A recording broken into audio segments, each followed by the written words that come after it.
Saya tuh kayaknya ada insting gitu loh. Biasalah kalau di panti pijat kan ada plus-plusnya juga kan sama wanita ini. Kamu mau minum obat itu, pilihan di tangan kamu. Itu saya tuh bener, bencinya itu luar biasa. Di hukum negara sama hukum agama, membunuh itu tidak salah, saya akan bunuh gitu.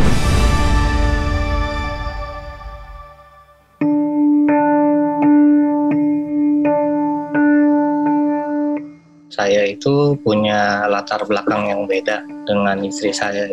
Mama saya itu ya hari-hari menyiapkan makan, dengan masak. Kalau saya tipikal dari keluarga yang mandiri. Sebagai wanita itu udah sekolah tinggi, ngapain di rumah aja. Kalau bisa kerja ya kerja, bisa dapat penghasilan. Kalau masih muda ya manfaatin. Pikiran saya seperti itu. Dan saya punya harapan, ekspektasi yang tapi ya kenyataannya ya terbalik. Nah itu yang ketidakcocokan di situ yang akhirnya menjadi jurang pemisah gitu loh. Ya pertengkaran lah, anak-anak sakit jadi ribut gara-gara saya nggak perhatiin anak-anak atau apa gitu. Nah itu masalah demi masalah timbullah seperti itu. Pada mulanya hanya mengikuti teman gitu, karena teman ajak, yuk kita ke panti pijit gitu kan. Ya biasalah kalau di panti pijit kan ya ada plus-plusnya juga kan. Akhirnya berkenalan lah sama wanita ini gitu loh. Dan orangnya perhatian gitu ya. Dia juga ngomongnya lembut gitu ya. Wah persisnya kayak mama saya lah. Akhirnya ya berlanjut gitu loh. Kalau menurut saya ya saya berjalan dengan cara saya nggak ada salahnya. Dan menurut dia nggak cocok itu maksudnya ya itu kan tuntutan dia. Dan jadi tidak ada saling pengertian ya, tapi berjalan karena sibuk udah mengurus anak, harus kerja. Jadi ya nggak ada komunikasi jadinya lama-lama sendiri-sendiri jalannya gitu loh.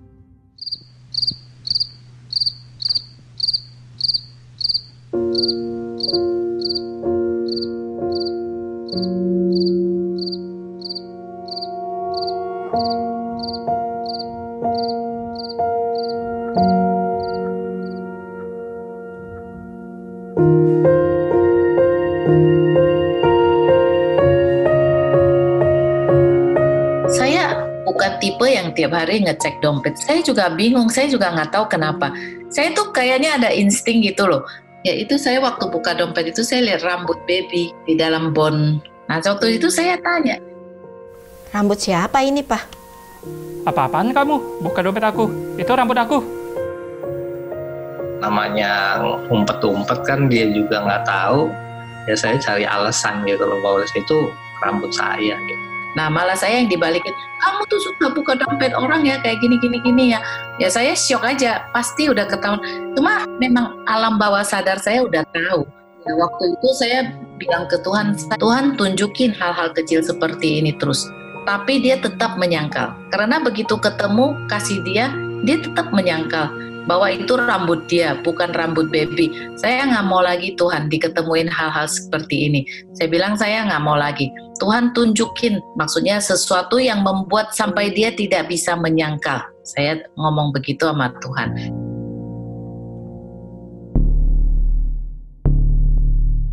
Saya tidak merencanakan dari awal. Saya cuma antar anak saya sekolah, habis antar dia ada keinginan aja, saya pengen ikutin suami saya ya. Karena dia setiap pagi jam-jam segitu dia habis mandi dia pasti pergi.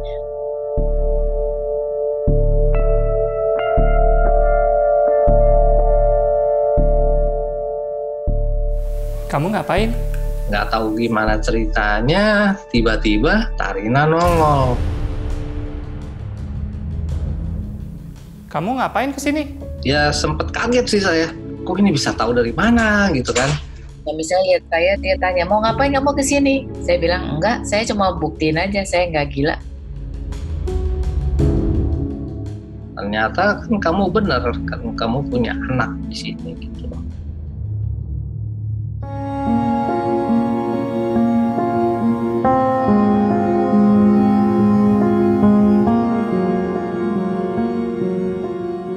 kamu mau minum obat itu tenang atau mau tenang di dalam Tuhan? Pilihan di tangan kamu.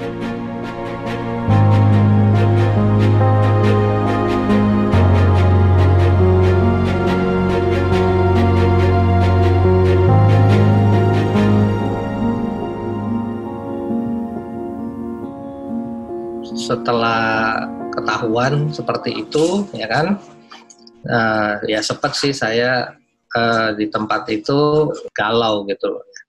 Tapi kan mau nggak mau kan saya harus pulang, nggak mungkin kan saya nggak pulang gitu. Lalu saya panggil dia, terus saya bilang gini, ya benar, tuh, bayi itu memang anak saya dari wanita itu, gitu loh. Namanya Dimas.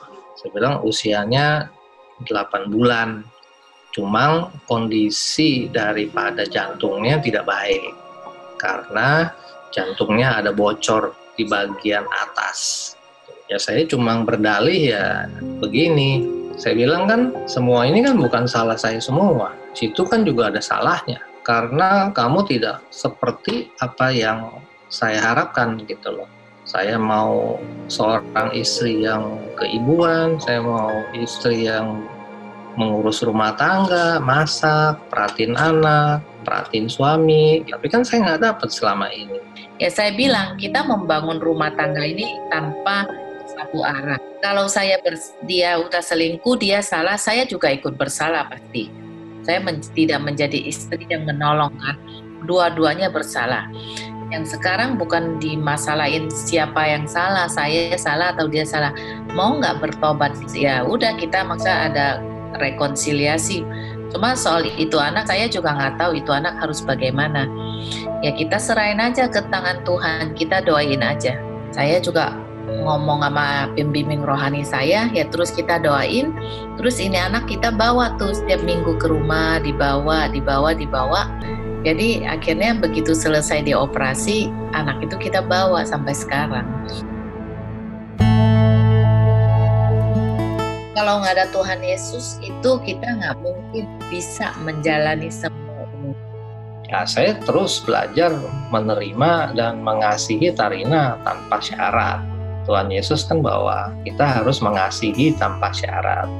Ya saya terus melatih diri, ya memang nggak gampang gitu loh. Dia tetap bekerja, sampai sekarang dia tetap bekerja. Tapi ya dia sudah mulai bisa membagi waktu itu secara perlahan-lahan sampai hari ini gitu loh. Saya percaya kejadian masalah yang terjadi dalam rumah tangga saya ini adalah pasti dialami oleh pria-pria yang ada di dunia ini ya. Cuma bagaimana kita belajar berespon yang baik dan benar bahwa kita harus menerima pasangan kita apa adanya. Pengampunan itu kan tanpa syarat, bahwa kita harus menerima pasangan kita apapun yang dia lakukan, kita harus tetap menerima karena Tuhan juga mengampuni saya, menerima saya tanpa syarat. Dan saya juga harus mengampuni siapapun lah tanpa syarat, apalagi pasangan kita. Saya ini sudah diselamatkan oleh Tuhan.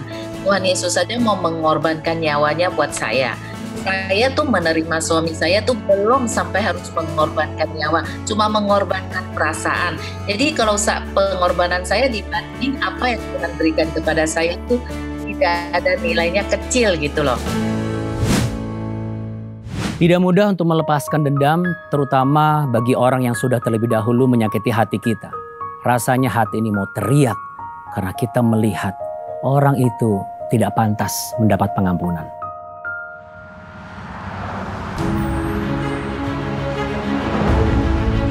Lagi di jalan tol, saya mikirin semua yang terjadi dalam diri saya. Saya mikirin malunya saya, malunya keluarga. Saya udah hancur, udah bangkrut. Itu benar-benar udah mau bunuh diri. Udah deh Tuhan, saya udah capek, mendingan saya mati gitu. Iya kata kau musibah, bagiku kau anugerah. I love you baby. Saya profesinya penyanyi di kafe. duit, lumayan. Saya juga seorang pengusaha. Wanita-wanita semakin nempel di saya. Itu yang membuat saya tergiur untuk menjadi seorang lebih kaya lagi. Oh, ambisinya luar biasa. Gimana caranya ya supaya saya lebih kaya lagi? Saya melihat ya, kalau kita punya duit lebih banyak, akan semakin banyak yang melihat kita. Baik itu perempuan-perempuan, teman-teman, keluarga. Itu tertantang nih, gimana caranya saya punya duit banyak lagi nih? Saya menilai semua itu dari materi. Nah, kalau Bro Darwin tertarik dan ingin menginvestasikan uangnya, saya pikir pasti punya keuntungan yang cukup baik. Terjebaklah di saham. Permainan saham yang saya sama sekali tidak tahu, hanya tergiur dengan iming-iming. Untuk sekarang saya bisa invest lah, mungkin sekitar 200-300 juta. Saya invest di awal itu 200 juta. Di bulan pertama saya terima 60 juta.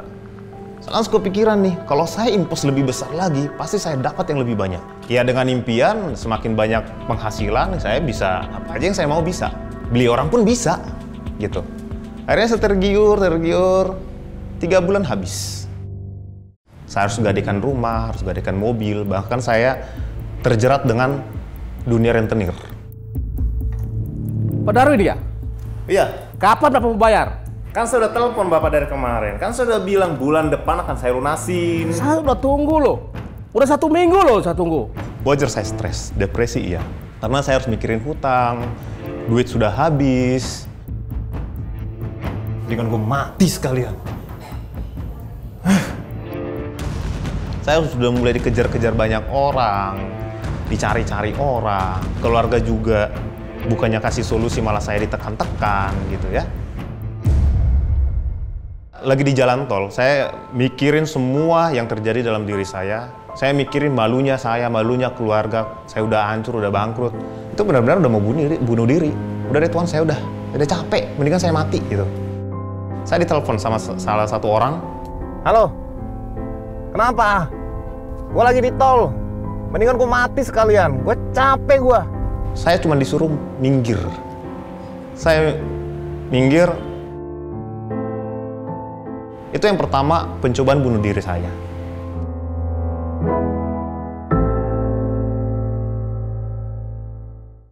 Satu saat saya masih ingat, saya lagi jalan di jembatan penyeberangan, di bawah itu jalan tol. Saya melihat almarhum mama saya di tengah-tengah jalan tol. Dan saya dipanggil, suruh turun. Saya mau lompat dari jembatan itu. Itu pencobaan bunuh diri yang kedua saya. Balik lagi, Tuhan menyelamatkan saya, kakak saya telepon. Akhirnya yang buat saya tenang waktu itu, papa saya kan di kampung ya, di kampung sana lah, di Sumatera Utara sana. Dia cuma sampaikan, kau masih muda, peluangmu ke depan masih banyak. Ngapain mikirin yang sekarang? Sekarang tunjukkan sama dirimu kalau kau bisa lebih maju lagi. Gak tahu kenapa hati saya itu tenang, adem gitu ya. Saya ke Bandung. Di sana saya mulai merasakan ketenangan. Dari sana saya mulai belajar yang namanya radio komunikasi.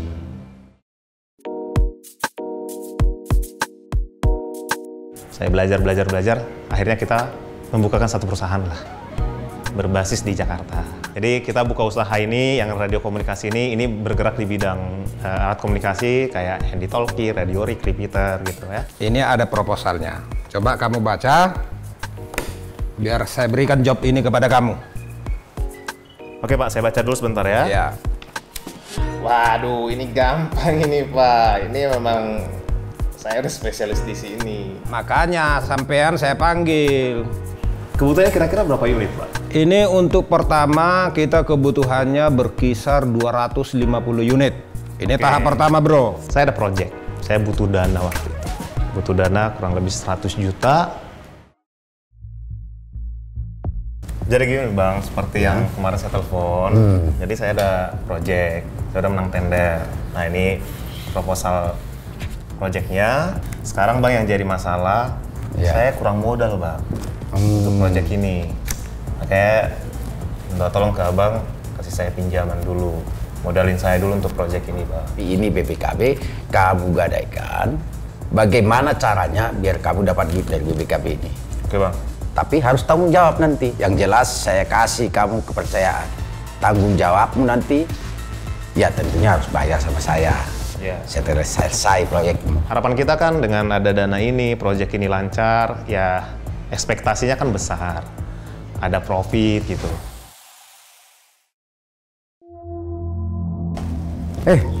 Darwin. Bang. Bagaimana kamu janjinya? Aduh, saya sudah ditelepon-telepon dari Lesi. Gini bang, proyek itu di luar ekspektasi bang. Tiap hari saya ditelepon sama Lesi. Sudah aku bilang itu tanggung jawabmu. Pokoknya saya nggak mau tahu minggu ini harus ada.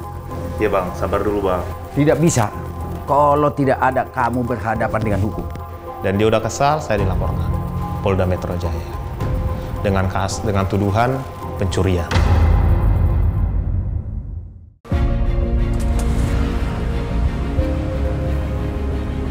Pak Darwin Markom, Ya? terkait pelaporan Bapak, hari ini Bapak ikut ke kantor. Oh ya udah. Mari Pak. Ayo.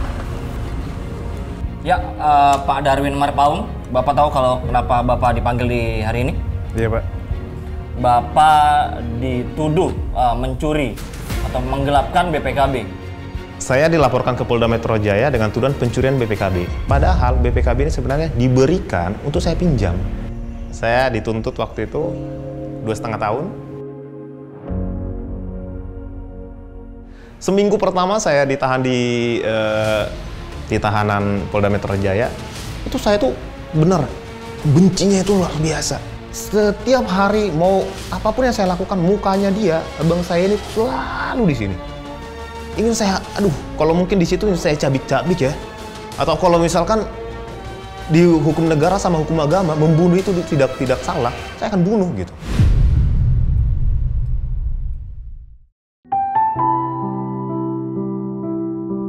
Waktu itu saya diajak salah satu teman di kamar, ayo ada konseling di sini. Saya ikut ke sana. Terus tiba-tiba saya doa bapak kami. Di sana kan ada dikatakan, ampunilah kami seperti kami mengampuni orang bersalah kepada kami. Saya langsung kepikiran, masa iya sih Tuhan mau mengampuni saya? Saya aja belum mengampuni dia loh, abang saya loh. Saya cuma dilaporkan ke polisi loh. Bagaimana Yesus gitu. Dan dia sudah dihianatin muridnya, disangkal sama muridnya. Terus saya siapa? Saya melepaskan pengampunan. Saya rindu Tuhan itu mengampuni saya. Tapi bagaimana supaya saya diampuni sama Tuhan? Saya harus mengampuni dia. Saya bersyukur masuk penjara. Saya berterima kasih untuk abang saya yang sudah melaporkan saya. Saya berterima kasih untuk Kepolisian Republik Indonesia, Polda Metro Jaya, penyidik-penyidik saya, kejaksaan, karena saya diproses. Melalui tangan-tangan mereka saya diproses, saya bisa mengalami perjumpaan dengan Tuhan. Setiap jam ya Tuhan, di Kau ku perlu. Akhirnya saya bebas. Saya hanya menjalani semua masa hukuman saya, mulai dari status saya tersangka sampai terpidana itu 1 tahun 5 hari.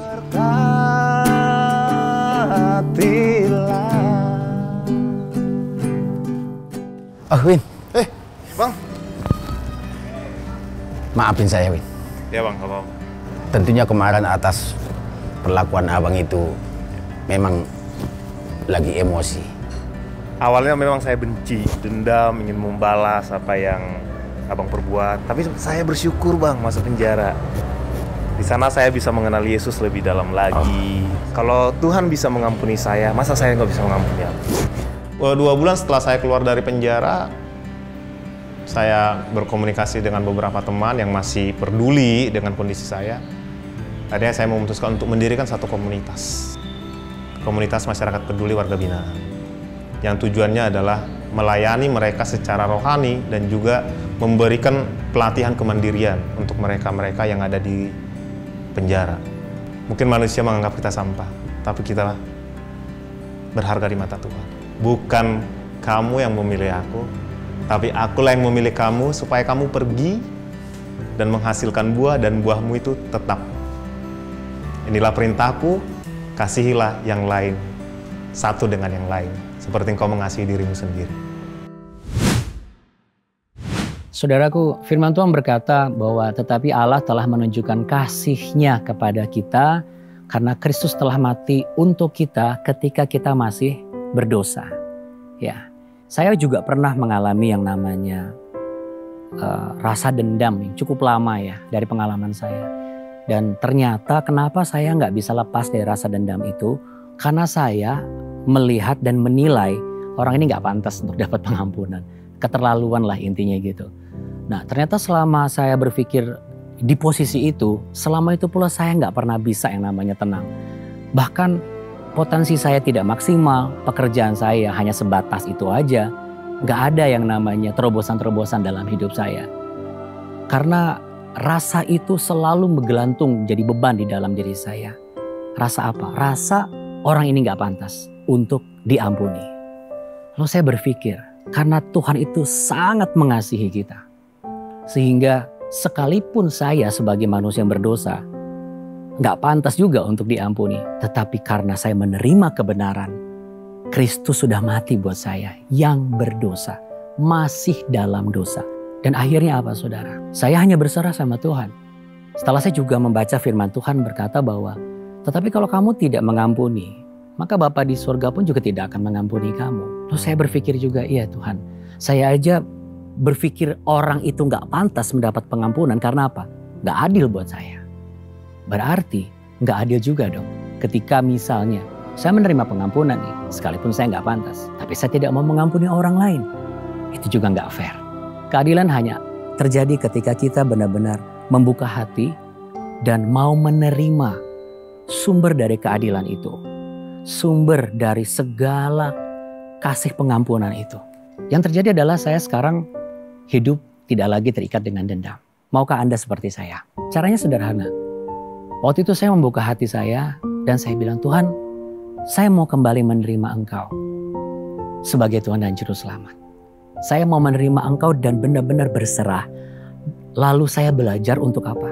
Meletakkan segalanya itu hanya kepada Tuhan. Hasilnya, kuasa pengampunan itu mengalir. Dan kuasa pengampunan itu ternyata berbuah manis juga buat kehidupan saya. Jadi saya mengambil kesimpulan bahwa ketika kita melepaskan pengampunan, bukan berdasarkan kekuatan kita sendiri, itu tuh seperti benih. Benih yang akhirnya berbuah manis buat saya. Berarti benih itu adalah benih yang baik. Maukah Anda saat ini juga mengalami hal yang sama? Saya sangat percaya. Anda itu sebenarnya punya potensi yang luar biasa. Anda juga rindu kan mengalami terobosan dalam kehidupan. Ya hidup ini harus banyak terobosan saudara. Kalau enggak tantangan demi tantangan, persoalan demi persoalan pasti akan datang terus bertubi-tubi. Tetapi kalau kita mau berserah dan menerima Dia untuk menguasai hidup kita, saya sangat yakin kuasa pengampunan itu bukan datang dari apa yang kita lihat dan kita rasakan. Tetapi kita melihat Dia sudah mengampuni saya yang masih berdosa. Maka Dia pun juga akan membuat kita mampu mengampuni orang yang menurut kita selama ini gak pantas dapat pengampunan. Dan itulah benih kebaikan untuk masa depan kita. Saat ini saya mau mengajak Anda, apapun keadaan Anda saat ini, mari buka hatimu, angkat tanganmu, dan arahkan hatimu kepada Tuhan.